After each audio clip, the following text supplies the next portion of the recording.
Mystery Mouse podcast. My name is Holly, and I'm coming to you from Colorado, where I live with my husband and our 5 kids and our many pets. And today is Monday, June 24th. And this is a mostly knitting podcast. I also have a little bit of crochet, a little bit of book talk, a few acquisitions, and so let's get right into it. I am filming today. My husband took all the kids out of the house.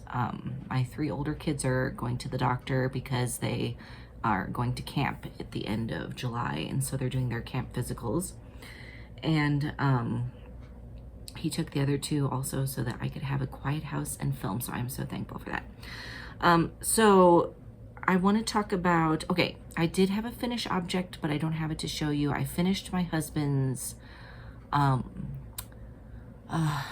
the socks I knit him from the tube that I bought, the sock tube that I bought from the Interweave Yarn Fest last year. So I finished those and I gave those to him. I was going to give them to him for Father's Day. Like, I got them all done except for weaving in the ends, and then I forgot to weave in the ends, and so like Father's Day night I'm weaving in the ends. I think I gave them to him the next day, but whatever. They're done. There's nothing really exciting to say about them. I finished them and I'm so happy. And I started a new sock project for him, so that's that, but I will try to put a picture in if I can get one. I'm not, because he's worn them, and so I'm not sure where they are. If they're in the laundry pile, they might be gone for a long time. We shall see. But I actually have a lot of whips because it's been quite a while since I filmed, and I have done a lot of knitting. I do have some knitting that I can't show you, some secret knitting, and I have for my shop, I have a kit that's going to come out in July, which I have been working on. I'm very excited about. It's a collaboration also. So, but I'm not going to show you that today. I will probably show it next time. Shark Week is coming up July 7th through the 14th.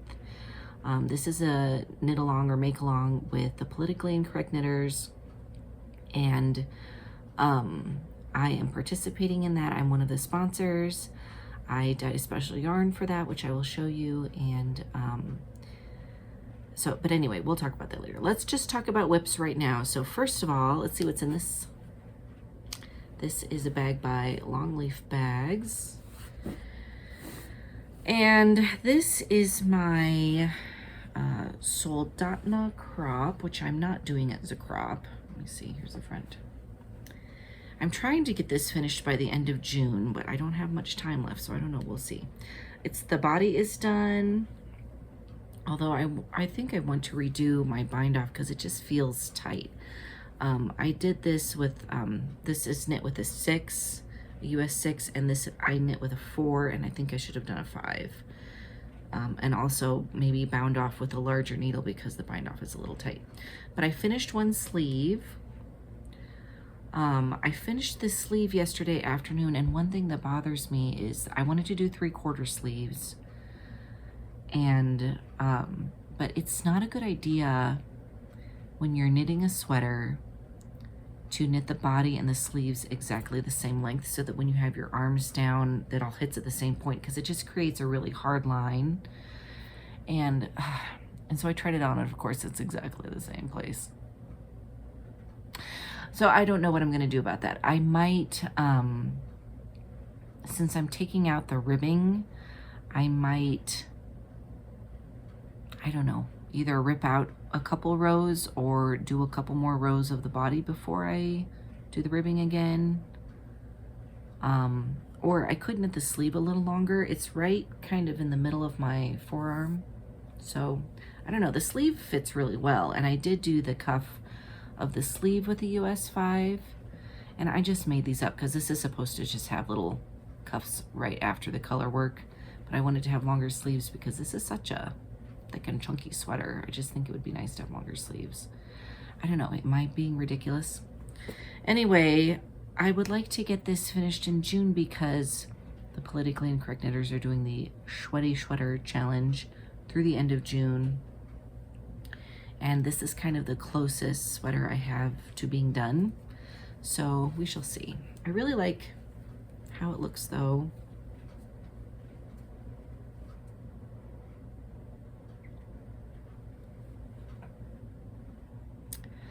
I really like how the color work in the body, you can definitely see it, but it's also kind of subtle because the background color is a speckle, but it gives kind of a uniformity to it. I really like it.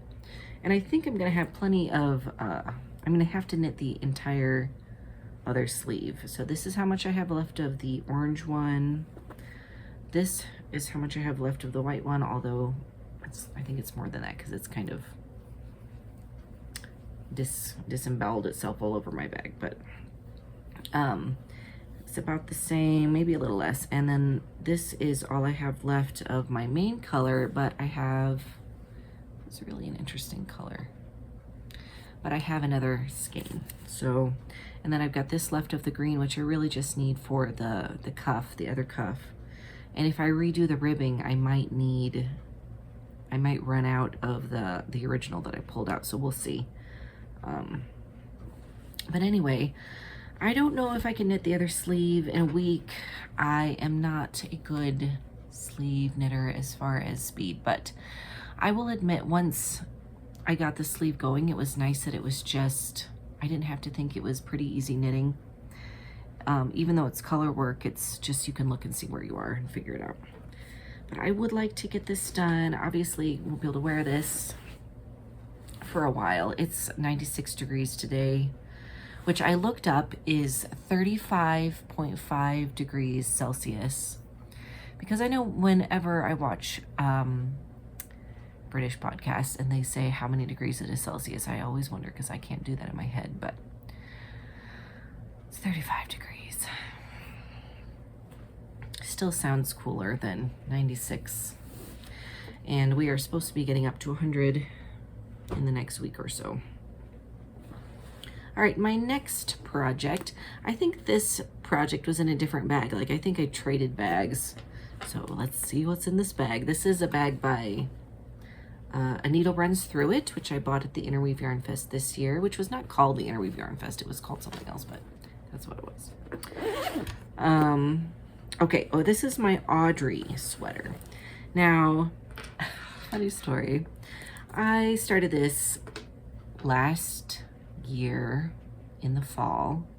I just knit the neckband and I stopped, and then I was going to try to power through it because I think I just stopped because I had to change needles or look at the pattern or something kind of simple, and it was just too much at the moment. So I have gotten a lot done, but I just did a cursory glance at the pattern when I got started back up again, and I saw that, okay, I got to change my next needle size, blah, blah, blah.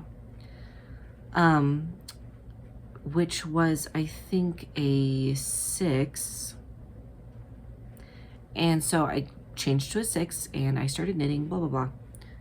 And I got all the way to the splitting of the sleeves and past it. And it's fitting great, everything is great. But I did not realize that this is worsted. I thought it was DK. I don't know why I thought it was DK. But it's not DK, it's worsted. And I would never, ever knit worsted on a size 6 for this long. I think what the pattern says is you knit this with like a 5, then you change to a 6 and you knit a little bit, then you change to a 7. Well, even a 7 would be better. I like the fabric though.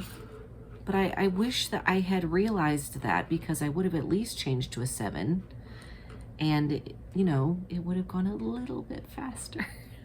I think that's the thing that I'm most upset about, is because I wanted it to go a little bit faster, but it's fine. So I have gotten quite a bit done. As you can see, I have a progress keeper on here, but I'm not sure what progress it is marking. It's like 2 inches. This is from EB&Co US from my Autumn Storytime kit I did last year. Anyway, this is a little crinkled because it's been stuffed in bag for a while because I have this on mismatched size 6 needles. Where's the other needle? Oh, I've lost a bunch of stitches. Hold on. And this is a short tip. And this is a long tip. And my long tip has been chewed. Let's see if I can show this.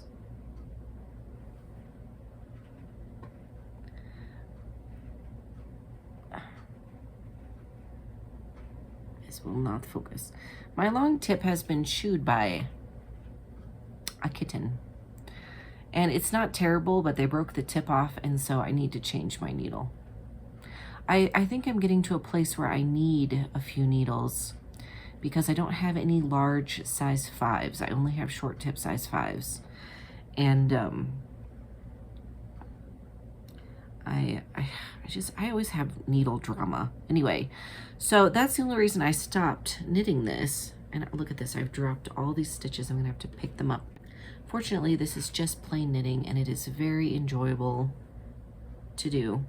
This is in my Pilgrim's Progress colorway that I did for the Puritanical Knitting Fun Run last year. It looks really different on camera than it does in real life. I think it's more subtle in real life. The camera picks out more of the color underneath. It's interesting. But anyway, this is in worsted. I think I am doing a helical knitting throughout the body here. And I think I just started my 3rd skein. I dyed up a ridiculous number of skeins for this, and I really don't think I'm gonna need them all because it's not taking that much yarn so far. So anyway, I gotta get a new needle and get back to that. But you see, I could try to finish this sweater, but I still have to do the sleeves. I want to do at least 3/4 sleeves for this sweater. Maybe even long sleeves, I don't know. 3/4 sleeves are nice though, because they look kind of dressier somehow. But I still have to do all the sleeves and finish the body and all that. So even though it's just plain knitting, there's just a lot more to do.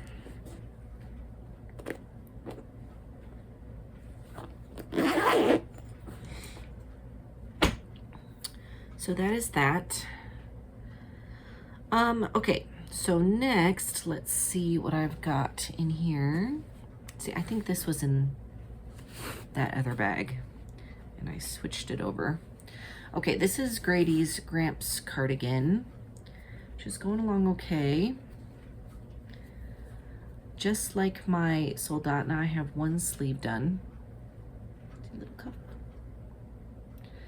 And I think my problem with this one is that I don't want to do the 2nd sleeve. I think what I want to do is pick up the stitches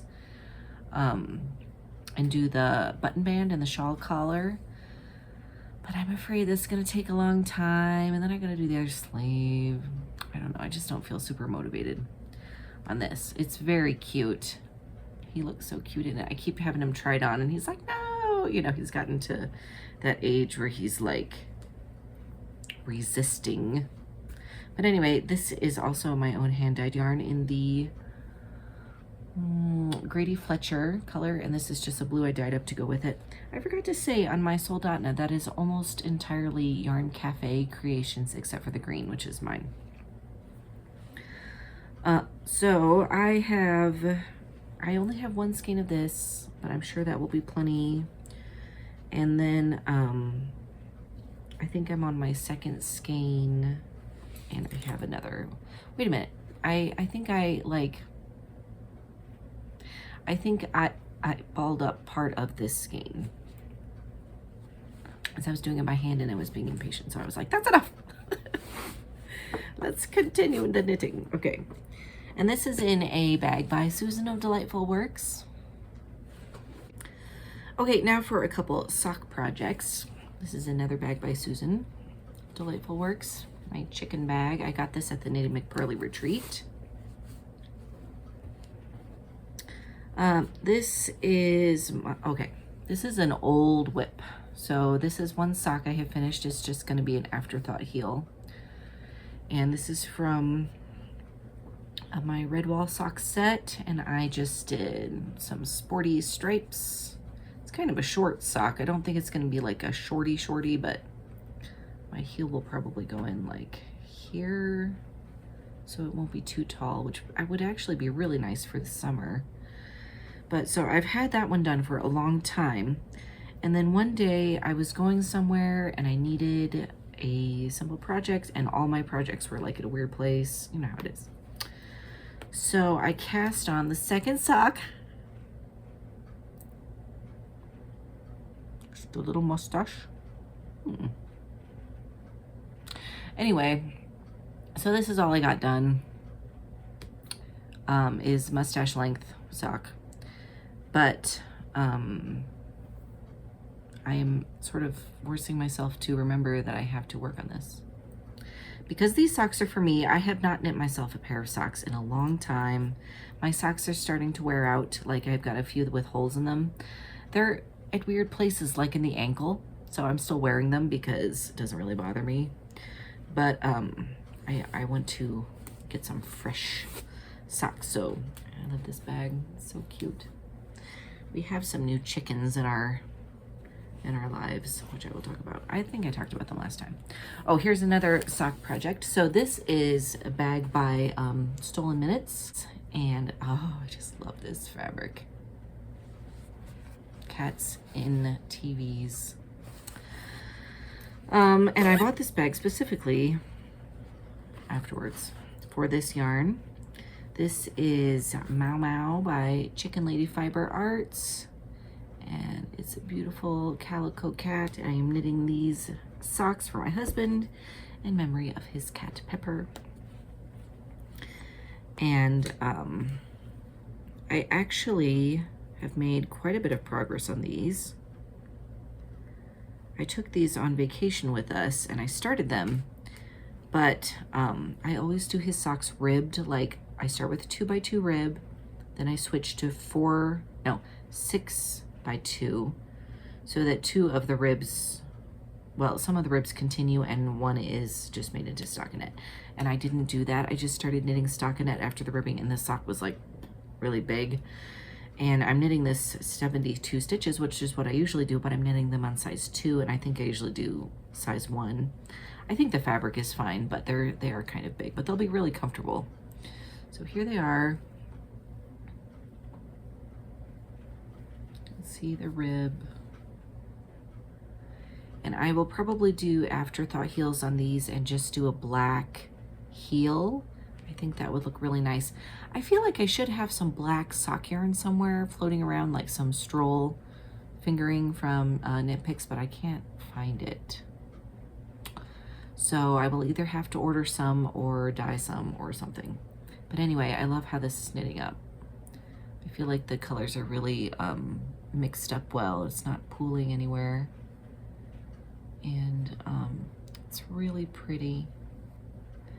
And I'll probably, even though I'm making giant man socks, I'll probably have some left I could do something else with a little bit. Plus I have a skein of DK also in this colorway. The thing that usually stops me from knitting socks is that I get bored, and but it's been a nice break just to go around and around, and the little bit of ribbing actually I kind of like. It really helps me to stay engaged a little bit, I guess.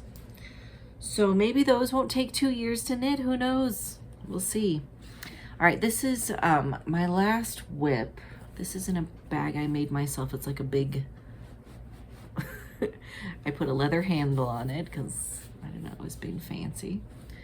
And it's just like a big sack. I don't know. This is a crochet project. I wanted to try the Rainbow Ripple baby blanket crochet pattern because Amy of Noble Character Crafts is always making one. And so I just took some yarn that I had, some acrylic. Is this the right side? That's the back. Not that it really matters. And I tried it and I really like it. It's really fun. I think I made a mistake in here, but you can't tell, like, because when it came to doing the next color again, I was not on the right round and it kept counting my rounds. So I don't know what I did, but it looks fine. It still looks okay. And I think I'm just gonna make this into like a table topper. So it needs to be bigger, but not huge. It can be like a giant acrylic doily. Very classy. But so anyway, I really like the pattern and I feel like I know how to do it, and maybe I could make a blanket someday with this pattern. I made a star-shaped blanket for Grady when he was born, but it was not this pattern, and I felt like it kind of was like, I don't know, there were too many increases for the circle or something, because it would never lay all the way flat. And I'm pretty sure this will lay totally flat, which is what I wanted. So anyway, I really like it. I do recommend this pattern. It's a free pattern. I will try to remember to link it below. So that is my crochet project. As usual, when I do a crochet project, it kind of takes over. Like, that's all I did for like 3 days was crochet. So let's see, that's all my whips. I do have some acquisitions, so maybe I will talk about those next. We went to Pennsylvania, which is one of the reasons it took me so long to come back. We went to Pennsylvania for my niece's graduation. She graduated from high school. She is my oldest niece, my brother's oldest daughter, and she's 2 years older than Teddy. They're born in the same month. And so we had a little family reunion. My other brother came with his family, and my parents and my third brother went with us, and it was so nice. It was really fun. I mean, we had to fly, and I hate flying and all of that, but it was fine. It was good. And we stayed in a house with my parents and my brother Paul, so we were all able to get together and hang out, and it was really nice. But we were in Pennsylvania, so we went to Amish country. We went to Lancaster, and I bought some yarn at a little yarn shop there. So this is what I got. I got 2 skeins. This is called Woolstock Worsted by Blue Sky Fibers. And I kind of wish I had bought more. You know how it is when you're in a yarn shop and you're like, I don't know what I'm going to make. I don't know how much I need to get, but I just need to buy something. So anyway, I got 2 of these 50-gram skeins.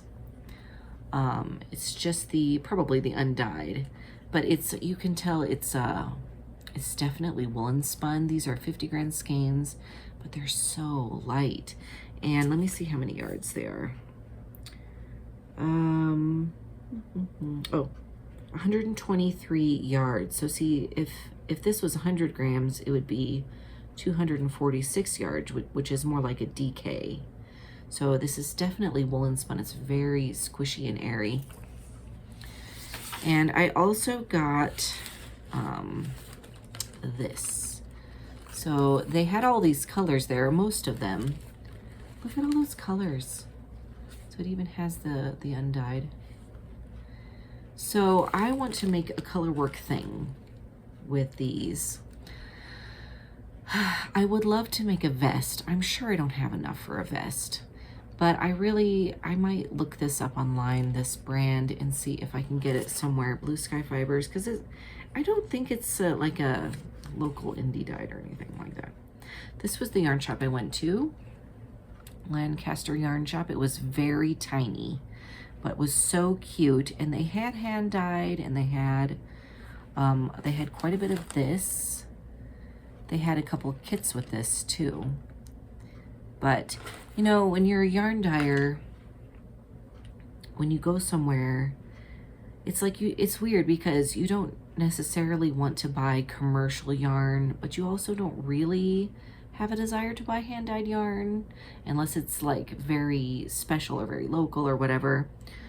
Or of course you just love the colorway. There's no reason not to buy hand dyed yarn. But because this is Woenspun, it's just very different than anything that I do or usually see just in my daily life. So you know what I'd really like to make is a vest. So I'm watching Designing Women, you know, from the 80s, which, you know, it's a show from the 80s. Sometimes it feels a little bit like a show from the 70s because it's very issue oriented, which is kind of annoying. But like, it's interesting for me to see, of course, the actors from the 80s. And unlike Annie Potts, who was in Ghostbusters, is one of the people. And in some of the very early episodes, she wears the cutest clothes. And then later, they kind of make her more, I don't know, business looking. But she has this vest she wears in like the first season. She wore it a couple times. That was almost exactly what I was imagining knitting with this. So I will try to find a picture and put that up, because I just was like, oh, because I saw it. Like, I thought when I bought this, I would like to knit something with those little triangles, that little triangle color work, you know, like alternating with the white and just doing stripes with all these mini skeins. And then I was watching the show and she was wearing almost exactly the vest I was thinking of. So I just thought that was so funny. But yeah, so anyway, that's my thoughts with this. And that is kind of the only yarn I've bought, I think. We are also in the midst of the Fluff Your Stash make-along challenge thing from Stephanie of Texas Peach Knits. And so I have done some stash fluffing. I had a couple big bins. Well, I had a big bin, and then I had a smaller like plastic basket and a couple of wire baskets in my closet, which I want to clean out anyway. But like, they used to be kind of like nicely organized, and then I've dug through them a few times and they've been knocked over and, you know, stuffed back, and it's just been a mess. So I cleaned those out, and I put I actually got rid of some stuff. I put everything kind of in Ziploc bags by color, which was really exciting to me, which was very organized of me also, because I do not usually do that. And so that was fun. So I'm enjoying doing that. I still have to print my coloring page. He's done this nice yarn bucket coloring page, and I have mine, but I have to print it. So maybe I'll do that today. Some non-yarn acquisitions that I have. I have always wanted to make a star quilt. I don't know what it's called, the real quilt pattern, maybe the Lone Star quilt or whatever. I don't know. It's the one with the giant star made of 90-degree triangles. I don't know if I'm explaining this very well. I will try to put a picture of the kind of quilt I'm talking about. My great grandmother on my mom's side, they're from Ohio, and she and one of her daughters or daughters-in-law made a bunch of star quilts. So it's a pattern that is kind of a family thing. So I've always wanted to make one for our bed. And I was watching the Tiny Human Knits podcast, and she does a lot of quilting. And she made a quilt with this fat quarter pack, and so I found it and I bought it. It's called the Bookish, and it's by, oh goodness, artgalleryfabrics.com it says on it. But anyway, they're all book themed fabrics. So, I mean, some of them are more on theme than others, but there's bookmarks and books in the wild. And some of them, of course, are just coordinating florals. They have these glasses. This one's really pretty. It's got like writing in the background. I'm a sucker for that. I love this one. It's got books. I'm gonna show you all the more glasses. This one is really pretty. And let's see, some of these are just very, just coordinating little prints. One thing I love about this though is that it definitely has a mid-century modern feel to the fabrics. They have kind of a creamy background. And then I bought this at Hobby Lobby just because I thought, it's blowing out. I thought it would look really nice with that, and I bought just some cream to be the main thing. So I don't know when I'm going to do this quilt, but I'm going to do it because I have started collecting materials. So I have made a small star quilt, like as a practice one. It was years ago now. I think it was probably before Grady was born, because everything stopped when Grady was born. But so because I was just kind of practicing and making sure that it was not too hard with all the points and all that. But I used to quilt, not seriously and very casually, and I probably did a lot of things wrong, but sewing is something that I always enjoy having done, but I do not enjoy the process of sewing. It makes a big mess. You have to crawl around on the floor usually, at least the way I do it, to cut things out. And I don't know, but I do really want this quilt, so I'm going to hopefully do that sometime soonish. Another thing that I have, I just got this. I just got this last night. No, not last night. What's today? Monday. I got it Saturday. We went out to dinner and Barnes & Noble on a date, me and my husband, because it was our wedding anniversary. It was our 22nd wedding anniversary. We were born. Yes, my life began when I got married. No, we got married in 2002 on June 22nd, and it was our 22nd anniversary. So anyway, so we went out to dinner, we shared appetizers and dessert, and then we went to Barnes & Noble and looked at the magazines, because that's always been our favorite date. So, but anyway, I got this Noro magazine. I think I've gotten this Noro magazine one time before, but it has a lot of patterns in it, and I just wanted to, they have a lot of crochet patterns in this one, which I think is interesting.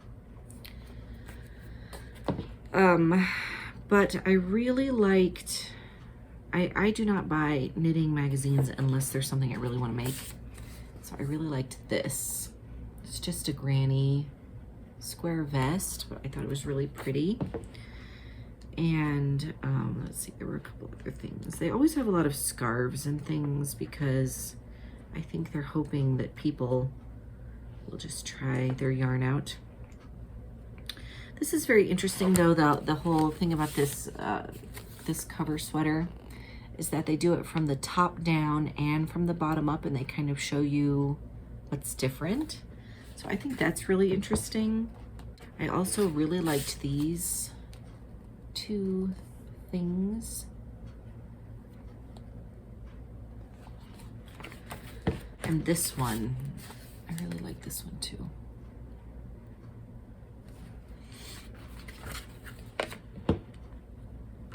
I also am a sucker for Noro yarn. I remember when I was doing that stash cleaning up in my closet, I found some scraps of Noro.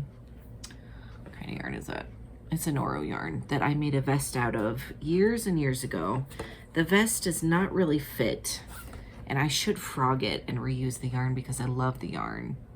I don't know if I can bear to do that. But anyway, I had some scraps. I had little tiny scraps, and I could not throw them away. So I thought maybe it's time to get some Noro. We shall see. Anyway, that is magazine. So, okay, let's see.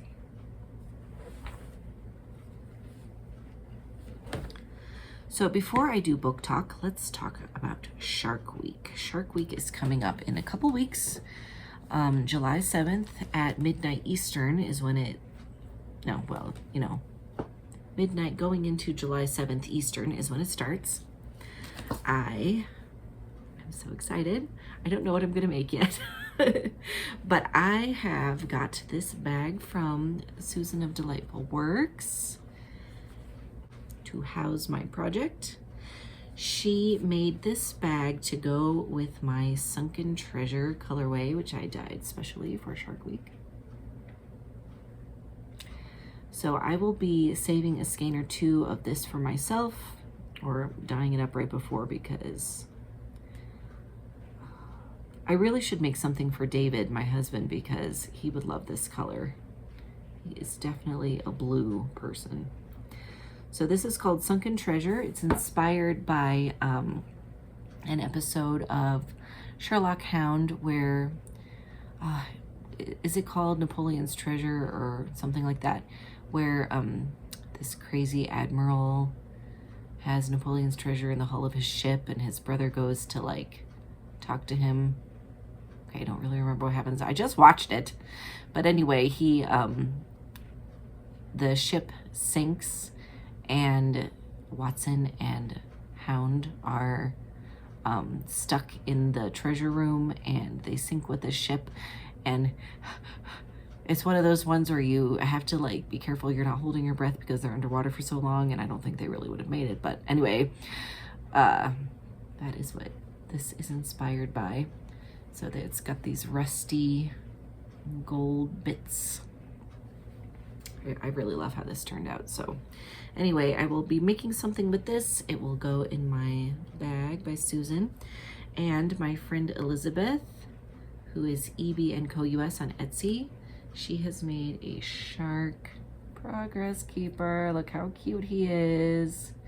His name is Gilbert or Gil. And I will link her shop underneath. She's doing a pre-order for these. So if you want your own little Gilbert to keep you company during Shark Week's stressful knitting time, I will put a link to her shop below. So these are hand beaded stitch markers. Oh, he shows up really good, that yarn. So I hope that you will check her out because he is so cute. Just kills me. Okay, so anyway, get ready for Shark Week. If you are doing Shark Week, what are you making? I need ideas. I kind of want to do a color work thing, but I know I'm not going to finish it. I have to be really careful because the whole thing about Shark Week is if you don't finish your project and you want your stickers and to be eligible for prizes and stuff, you have to rip it out if you don't finish. The shark will have gotten you. We do have 8 days this year. She's doing it from the 7th through the 14th. So it's from Sunday to Sunday. And so you have an extra day, so you never know.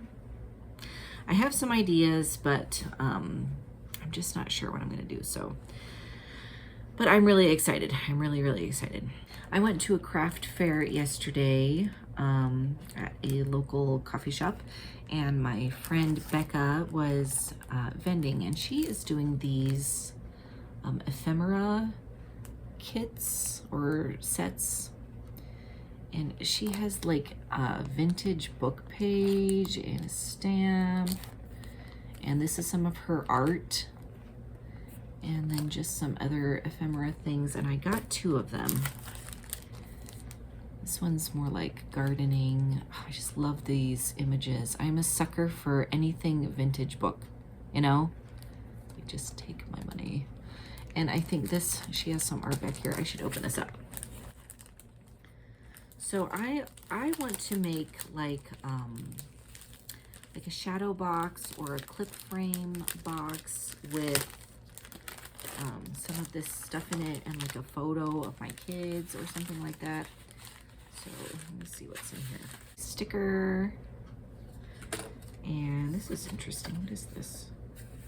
It's like a little card holder thing.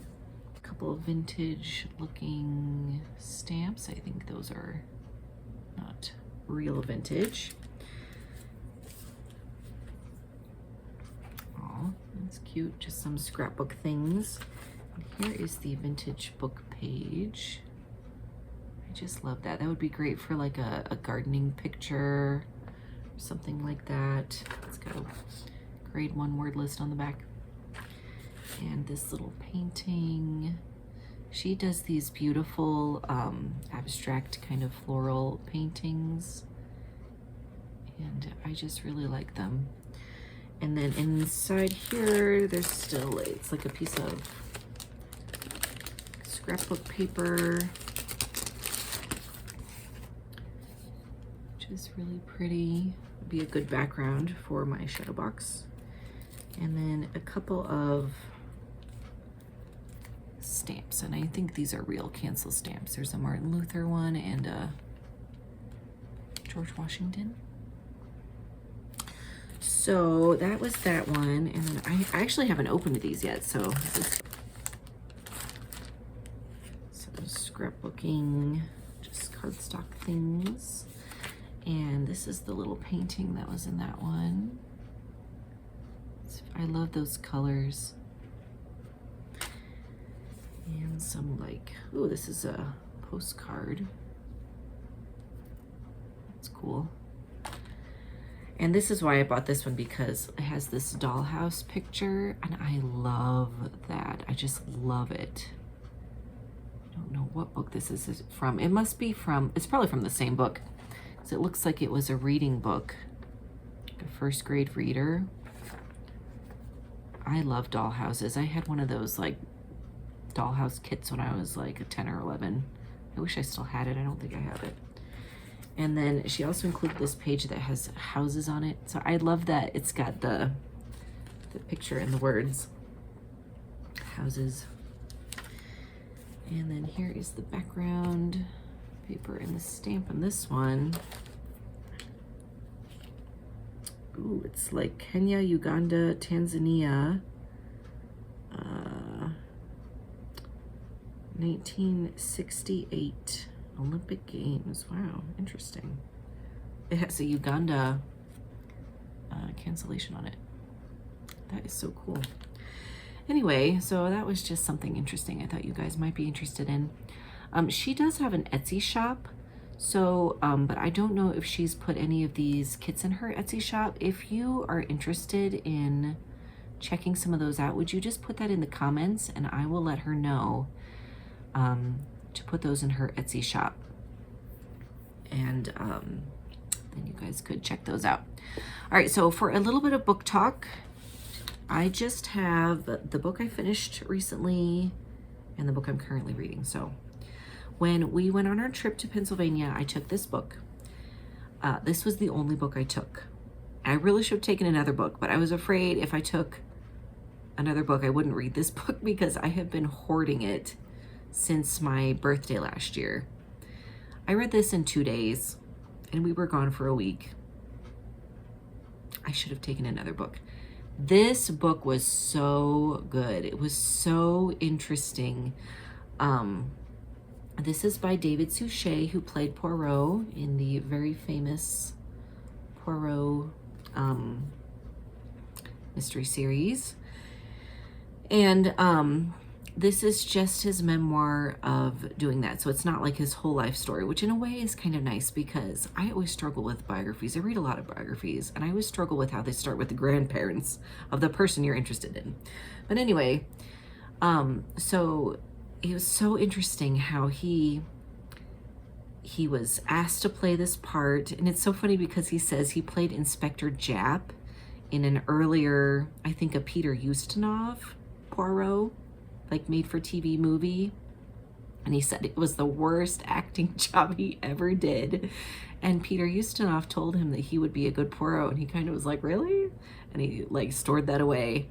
Well, then the guy who was doing the new series took him out to lunch and asked him to play Poirot, and he had never read an Agatha Christie book. And so he went home and he read a bunch of Agatha Christie Poirot books, and And the rest is history, right? So you guys, if you love that show, if you love Agatha Christie, if you're thinking about watching this show, you need to read this book. It was really cool because he talked about how each season, the things that happened, the kind of battles he had with directors about being true to his part, which I think is what really makes this stand out. And then how eventually, as he got further along, and he took some breaks, like he took a few years off. He was in a lot of plays. He started having more success as an actor in the theater because people knew him from the show, and so they wanted to come see him in person. But also, I think he took on some really challenging roles that were really different from this part that he took. So anyway, but as he got further on, he realized we could do every Poirot story. And so his sort of vision to do that, and how difficult that was, and how I don't know, how satisfying it was too, I think is kind of a life's work kind of thing. You know, it's not often that there is an actor who is so dedicated to bringing someone else's vision to life and being really true to the author's vision of Poirot, and not like trying to become famous and aggrandize themselves by making a name for themselves, but really being a character actor. He talks about what it meant to him to realize that he was a character actor. He didn't want to be famous for being himself in a bunch of different roles, but to truly bring the writing to life. And so anyway, I really love this book. And now, of course, I want to go back and watch all the Poirots from the beginning. And I don't think I've seen them all, because in the later seasons, they are just movies, of course, because they're doing the big novels. And in the beginning, they do a lot of the short stories and stuff. So I've seen those.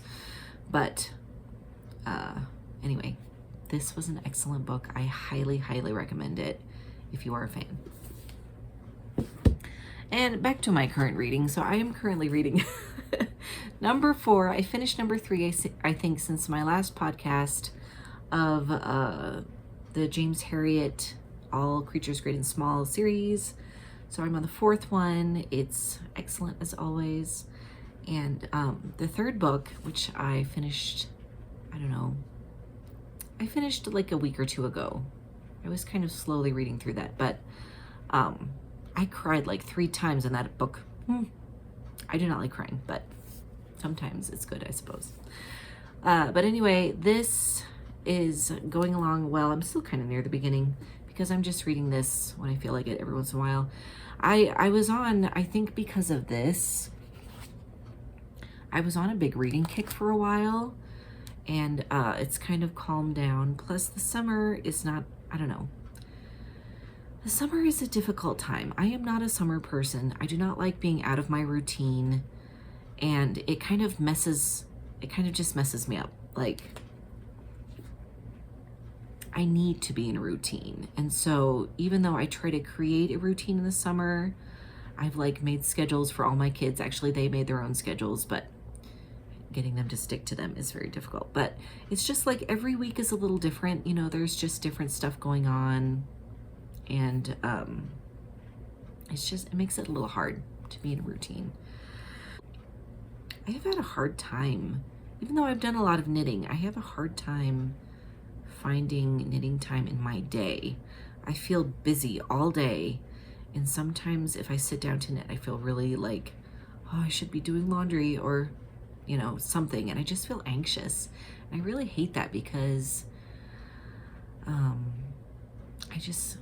I don't know, I would really like to sit down and knit. And that's one reason I'm worried about Shark Week, doing a big project or, you know, really challenging. Like, I feel like if I could knit a hat in a week or, you know, something really simple, I'm still going to be like, you know. Okay, in our fancy reading needlecraft club, we have been reading Sense and Sensibility. So I listened to that and I really enjoyed it. I listened to the LibriVox recording by Karen Savage, which I think was Sense and Sensibility number 4, because a bunch of people have recorded it.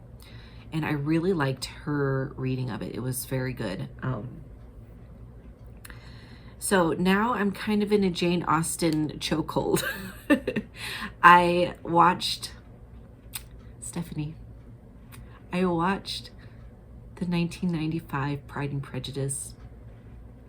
I've never seen it before. I loved it. I definitely loved it. I definitely liked it more than the Keira Knightley movie, which is okay, but I don't know. Kind of weird. But anyway, I loved it.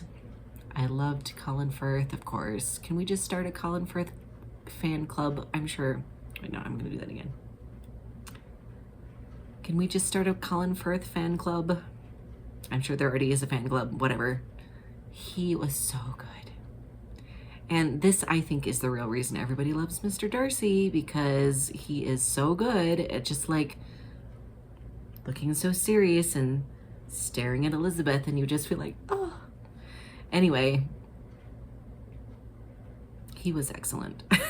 Everybody else was good too. I really liked the dad. He did a great job of being like lovable and like the good parent, but yet you could still see his flaws. Like if he had been too good of a dad, his daughters would not have been so silly and gotten into trouble. But he kind of, I don't know, they just did a great job. He was like, I blame myself, I feel bad, but it's gonna pass. And you know that's his flaw, is that he's just a little bit too easygoing. But yeah, he was very lovable. I really liked him. And I liked Elizabeth. I thought she was good. And I liked Jane. And they were all good. And Mrs. Bennet, she was amazing. You could see like who the kids took after.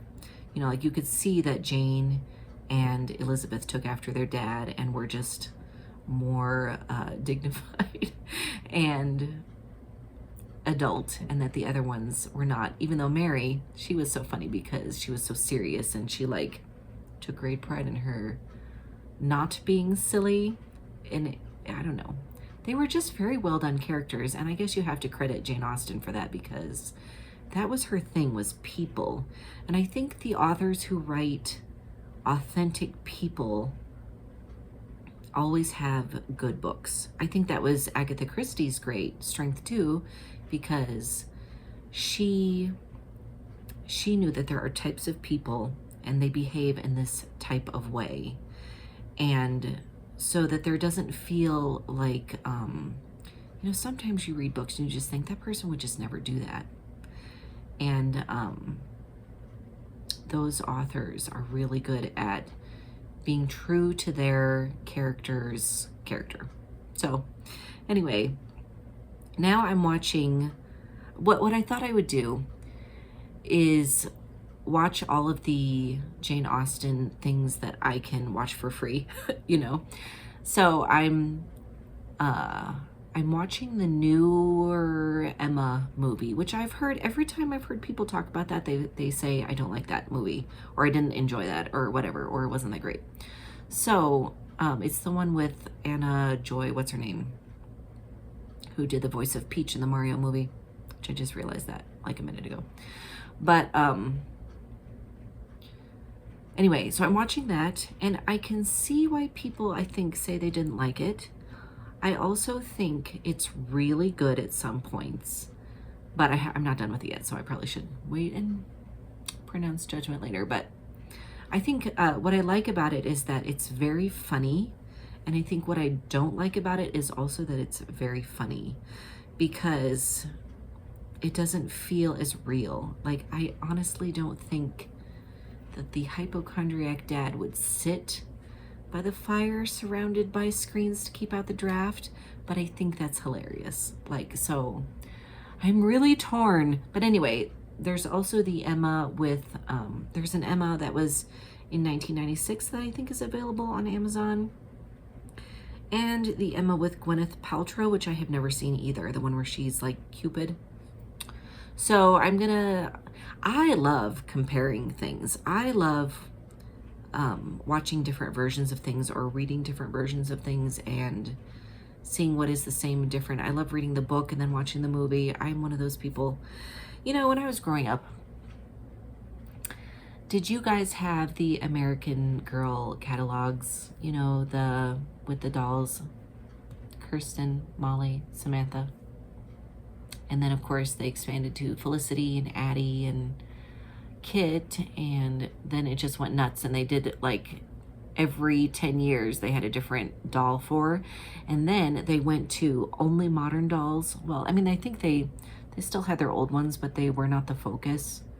They had the look like you kind of modern dolls for a long time. And anyway, but when I was growing up, I loved just looking through the catalog and seeing like everybody's school outfit and everybody's Christmas outfit. And I loved seeing how they all had a doll for Christmas, and they all had like their lunch for school. And I loved seeing what was different. I just loved that. And I kind of wonder if that has influenced my grown-up self loving to compare things, because I really do. I still love to do that. Anyway, I think that is all I have for today. I hope that I haven't forgotten anything. I always feel, even though I had notes, let me check my notes. I always feel that I forgot really important things that I am going to kick myself for later. I have been doing some secret knitting. Did I already tell you that? I have been doing some secret knitting for a couple different things. And I will just give you a little teaser here. I have a kit that will be coming out in collaboration with Susan of Delightful Works and Elizabeth of EB&Co US. That will be coming out after Shark Week. So keep your eyes open for that, and I will reveal that probably next time I film, but I've been doing some secret knitting for that. And anyway, I think that is it. I hope you have a wonderful day. Please tell me, are you a Poirot the Show fan? Please tell me, what are your favorite Jane Austen books / movies, because we all have our favorites. I love the Sense and Sensibility movie with Emma Thompson and Hugh Grant. I love that movie, mostly because of Alan Rickman and Colonel Brandon. But I just love it. I love the way the love stories work out in that. I have read Emma, and it's probably one of my favorite books of Jane Austen. Anyway, just tell me all your favorite Jane Austen things, because I just think I'm going to be living here for a little while. You know, I'm going through the motions of living my life, but I'm really in Regency era England in my brain. So anyway, tell me your favorites, because I would love to read / watch them. And tell me what you're making for Shark Week, because I need some ideas. Also, tell me if you have any ideas of a place where I can get a pattern like the one I am imagining. I will talk to you soon. Please comment. I answer every comment.